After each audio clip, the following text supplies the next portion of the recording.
Welcome to another deep dive. You know we love getting into the weeds on topics. And today, we're setting our sights on a place that I think really captures the imagination of, well, just about anyone who loves travel and adventure. Absolutely. And that is Pokhara, Nepal, a Yeah. place often described as the jewel of Nepal and really the gateway to the Annapurna circuit. It is Pokhara. Pokhara is really, I think, a very striking contrast to Kathmandu. Right. If you think about Kathmandu being this very sort of bustling city, Yeah. Pokhara is much more relaxed and laid back. Yeah. Very beautiful lakes, lush green hills, and you can see the Himalayas, Oh, wow. the snow-capped Himalayas in the background. So it really offers that kind of classic Nepal experience. It does. But maybe a little bit more. A little bit more chill, Yeah. a little more relaxed, Yeah. a little more laid back, Yeah. Okay. less traffic, less chaos. That's good. Less polluted. Well, you know what's so interesting to me about Pokhara is that it seems to appeal to so many different kinds of travelers. Yeah, yeah. You know, people that are there to do some serious trekking. Right. You know, some of the most famous treks in the world. Yeah. But then also people that are looking for more of a spiritual retreat or just to be in nature. It is a very spiritual place. Yeah. There are lots of temples and monasteries. Right. The people are very friendly and welcoming. Yeah. So there's like a really nice vibe about the place. There is. Yeah. Okay, well, so we've got a lot of great information about Pokhara, and our goal today is really to kind of pull out the most important and interesting things and present those to you without, overwhelming you Right. with too much detail. Yeah. But give you enough that you really feel like you have a good grasp of what Pokhara is all about. So yeah, we want to give you a sense of the place. Right. Yeah. And you know what makes it special Okay. and why you might want to visit. All right, well, let's start with geography and climate. Okay. Because that really shapes a place. So geographically speaking, Pokhara sits at a very comfortable altitude, I understand. Yeah. Around 827 meters, or 2,713 feet, for those of you You got that 2,700 feet. think in feet instead of meters. And it's nestled in a subtropical valley. Yes. It's a beautiful subtropical valley. So what does that do in terms of the overall environment? Well, the subtropical valley makes it very lush and green. Yeah. You know, you're surrounded by these beautiful green hills. Right. And in the background, you have the Himalayas, Right. the snow-capped Himalayas. So it's a really striking contrast. Wow. The green hills and the snow-capped mountains. Yeah, that sounds pretty incredible. It's beautiful. Yeah, and I understand that another major geographical feature is the Seti Gandaki River. Yes, the Seti Gandaki River. Which actually runs right through Pokhara. Right through the city. Yeah, and it's carved out these really deep gorges, which are another kind of dramatic. Yes, they're very dramatic. In the landscape. They're very deep gorges. Yeah. And it's a powerful river. Yeah. Very fast flowing. So you've got the mountains, the hills, this river running through. Yeah. It sounds like a very dynamic landscape. Very dynamic, very beautiful. Okay, and the climate. You mentioned subtropical, so we can It's subtropical, so it's get a sense of it. fairly mild year-round. Yeah. Warm summers, mild winters. Yeah. A monsoon season, of course, Right. which is quite rainy, Okay, so but it makes everything very green. So you've got a lot of rain, but that Yeah. that contributes to that lushness. Yeah. Yeah. Okay. Well, let's talk about some of the specific natural attractions that Pokhara is so famous for. Okay. And really, I think the one that jumps out at everyone immediately is Phewah Lake, sometimes spelled Phewah. Yes. Yeah. Phewah Lake is beautiful. It's the second largest lake in Nepal, and it sounds like it's just incredibly scenic. It's a very beautiful lake. It's surrounded by these green hills, Right. and you can see the reflection of the mountains in the lake, Oh, wow. which is just stunning. And one of the mountains that's particularly famous for reflecting in the lake Yes. is Machu Picchu, also known as Fishtail Mountain, Fishtail Mountain. because of its distinctive shape. Right. Right. And it sounds like that's a very iconic view It is. that many people associate with Pokhara. Yeah. It's one of the most iconic views in Nepal. Yeah. And in addition to just the visual beauty of the lake, Yeah. it sounds like there are things to do on it as well. Oh, yeah. You can go boating. You can go boating. Yeah. You know, you could just be out on the water and Yeah. just kind of soak up that atmosphere. You can just relax, enjoy the peace and quiet. Yeah, that sounds very appealing. It is very peaceful. Yeah. And right in the middle of the lake, Yeah. there is a temple Yes, there is. called Talbarahi Temple. Talbarahi Temple. And it's on a little island Little island in the middle of the lake. Yeah, so you have to get there by boat, You do. which I imagine is also a pretty special experience. It's a nice boat ride. Yeah. So it's a small Hindu shrine. Yes, it is. And that kind of spiritual element right there in the middle of the lake must add to the atmosphere. It does. It's a very spiritual place. Yeah. Okay. So we've got this beautiful lake. Yeah. We've got this temple. Yeah. But then there's also a very different kind of natural attraction in Pokhara Yes. that's known as Davis Falls. Davis Falls. Or Patale Chango, Patali Chungo, which actually translates to underworld waterfall. which is a great name. Yeah, so it sounds kind of ominous. It does. And it sounds like it's a really impressive waterfall. It is. It's a very powerful waterfall. All right. It plunges into a deep, narrow gorge, Wow. and then it disappears underground. That sounds incredible. Very impressive. So, and it sounds like it's particularly dramatic during the monsoon season. Yes, because there's so much water coming down. Right. So it's really Yeah. roaring. And I understand there's a kind of a sad legend associated with it as well. There is. There's a legend about a tourist Yeah. who fell in. Yeah. Was swept away by the falls. Right. And she was never seen again. So it's a reminder that nature is beautiful, but also powerful. It is. Yeah. And just across from Davis Falls, Yeah. there's another interesting attraction, Yes, there is. which is the Gupteshwar Mahadev Cave, Gupteshwar Mahadev Cave. which sounds like a very different kind of experience Yes, it is. from the This waterfall. is a cave. So this is a sacred underground cave, Yes. and it's quite large, Yes, it is. and it houses a Shiva lingam, which is a sacred symbol in Hinduism. Right. So it's a place of religious significance as well. It is. And it sounds like the atmosphere inside the cave is pretty unique. It is very unique. Yeah. It's very dark and mysterious. Okay. And it's very quiet. Wow. So a very different kind of sensory experience. Very different from the waterfall. Yeah. Um, But I understand that towards the end of the cave, yes. there's an opening There is an opening at the end. that actually allows you to see the Davis Falls Yes. from underground. Yeah. So that's got to be pretty impressive as well. It is very impressive. Okay, so we've got Fua Lake, we've got Davis Falls, we've got this cave. Right. But those aren't the only lakes in the Pokhara area, are they? No, there are two other lakes. Right. Begnas Lake and Rupa Lake. Banyas and Rupa. Yes. And they sound like they're a little bit quieter, a little bit more off the beaten track. Yes, they're much quieter, Yep. less crowded, Okay. more peaceful. So if you're looking for a more kind of secluded experience, Yes. these might be the places to go. Yeah, if you want to escape the crowds. Right. And just be in nature. Yeah. And it sounds like the hills around those lakes offer great opportunities for hiking And do. and also for seeing some really amazing views. Sure. And speaking of views, Yeah. you know, one of the things that Pokhara is just incredibly famous for is its views of the Himalayas. Yes. The Himalayan views are incredible. And the amazing thing is that you don't have to hike for days to see them. Yeah. You can see them right from the city Right from the city. on a clear day. Yeah. So some of the major peaks that you can see from Pokhara Yeah. are Annapurna, And Apurna Eye. Macha Puchar, of course, Yes. Dhalagiri, Dhalagiri. and even Manaslu, Manaslu. which is incredible. That's an amazing panorama. Yeah, I mean, to just have these giant snow-capped peaks as part of your everyday view Yeah. must be pretty amazing. It's incredible. Yeah, and then there's a particular spot that is really famous for its views, Yes. and that's Sarankot, Saranka. which is about 1,600 meters high. Yeah. So it's up on a hill, Yeah. and that's really the place to go for sunrise views Yes. The sunrise views are incredible. over the Annapurna and Macha Puchar ranges. Yeah, the mountains are just bathed in this golden light.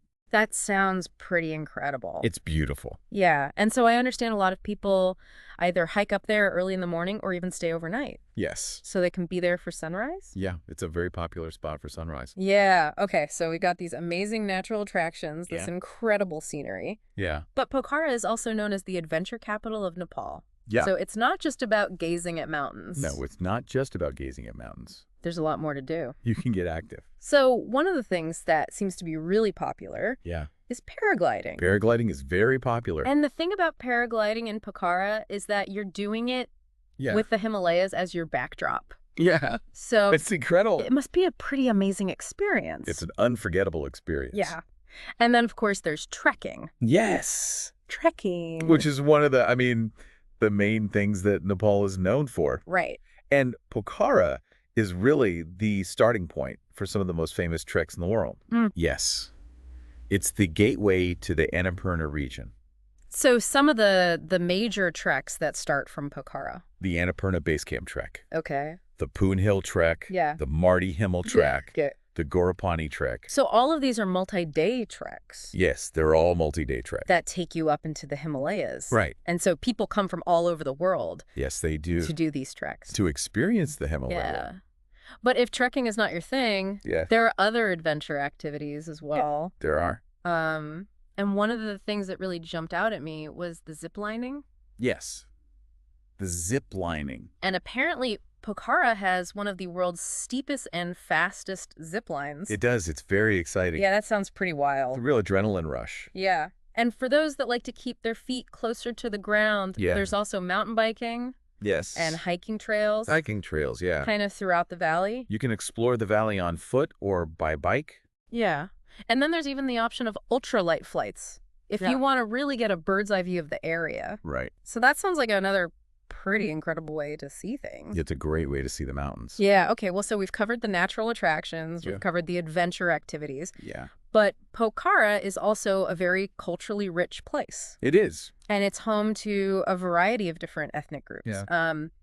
So some of the groups that are particularly well represented in Pokhara. The Gurum people, the Magar people, Yeah. the Newer people, Okay. and the Thakali people. So, and these groups have their own distinctive traditions Yeah. and customs. They have their own languages, their own cultures, yeah. their own festivals. So, and it sounds like these traditions are still very much alive. Yes, very much alive. Yeah. You can see them in the everyday life of the people. Right. You can see them in the architecture. Yeah. You can see them in the festivals. Yeah. And it sounds like there are quite a few temples and monasteries. Yes. Gumbas are the Buddhist monasteries, Oh. and stupas as well, which Mm. are these Buddhist monuments. Yeah. And one of the most famous religious sites Yeah. in Pokhara is the World Peace Pagoda, The World Peace Pagoda. also known as the Shanti Stupa. Shanti Supa. And this is a really interesting structure Yeah. because it was built by Japanese Buddhist monks Yes. as a symbol of peace and harmony. Yes, a beautiful symbol. And it sits on top of a hill. On top of a hill overlooking the city. So I imagine the views from there are pretty spectacular as well. They are. Yeah. Okay. So we've got all of this rich culture. Yeah. And then there are also a few museums in Pokhara Yes, there are. that can give you a little bit more insight into the history and the culture of the area. Right. So one that sounds particularly interesting Yeah. is the International Mountain Museum, The International Mountain Museum. which, as you might guess, is all about the history of mountaineering in the Himalayas, Right. which is such a major part of Nepal's identity. Yeah. And then there's the Gurkha Museum, Yes. which is specifically about the Gurkha soldiers Right. who are known for their bravery and their fighting skills. Yeah, they're very famous. Yeah. And then the Pokhara Regional Museum, which focuses on the ethnic diversity of the region. Mm-hmm. So it sounds like there are a lot of different ways to kind of learn about the Yes. culture and the history of Pokhara. Lots of different ways to learn. Yeah. Now, after a long day of exploring temples and paragliding and all these things, Yeah. people need to eat. People need to eat. And so Yeah. what's the food scene like in Pokhara? The food scene is very good. Yeah. There's a lot of variety. Okay. Lots of different restaurants Yeah. serving both Nepali food and international cuisine. Okay. So if you want to try the local specialties, you can. You can. But if you're craving something Yeah. a little bit more familiar, Yeah. that's available too. You can find that too. Yeah. And the lakeside area seems to be kind of the main hub for restaurants and nightlife. Yeah. So it sounds like that's the place to go in the evenings. That's a good place to hang out. Yeah. And the nightlife in Pokhara sounds like it's not super wild. No, it's not super wild. But there are bars and pubs and live music venues. Yeah. It's a nice, relaxed atmosphere. Yeah. So you can go out, have Yeah. a few drinks, Listen to some music. maybe see some live music. Yeah. But it's not like a crazy party town. No, it's not. Yeah. Okay. Well, now in terms of getting to Pokhara and getting around once you're there, Yeah. um, Yeah. it sounds like it's pretty accessible It is. from Kathmandu. You can get there by road or by air. Okay. So the road journey is about 6 to 8 hours, Right. depending on traffic and road conditions and all that. And the condition of the roads. Right. But it's a scenic drive. Okay. But if you want to get there quicker Yeah. and maybe have some amazing views along the way, You can fly. there's the option to fly. Yeah, it's a short flight. Okay, and the flight's only about 25 minutes. About 25 minutes, yeah. Wow. And you get great views of the mountains. Okay, so that sounds like a pretty good option. It's a nice option. Yeah.